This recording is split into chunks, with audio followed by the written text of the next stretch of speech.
শিক্ষা দপ্তরের নির্দেশে আজকে তৃতীয় ধাপে ক্লাস 5 to 8 যথারীতি আমাদের আজকে চালু হয়েছে।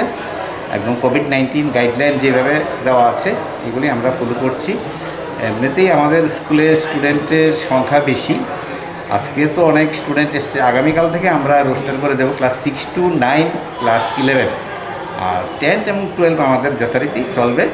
একদম সিস্টেমেটিক্যালি আমাদের মিড ডে মিলও আজকে থেকে চালু হয়ে গেছে। মর্নিংয়ে চালু হয়েছে, দুপুরে আজকে মিড ডে মিল হবে। একদম সিস্টেম মেনটেন করে আমরা করব। কোভিড-19 কি গাইডলাইন কি গাইডলাইন আপনারা মানছেন স্কুলে ঢোকার ক্ষেত্রে বা বা ক্লাস শুরু হওয়ার ক্ষেত্রে?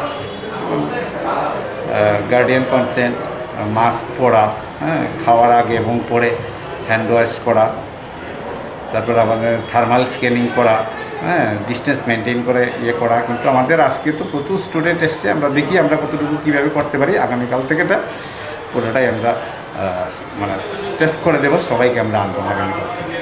ধন্যবাদ। Thank you.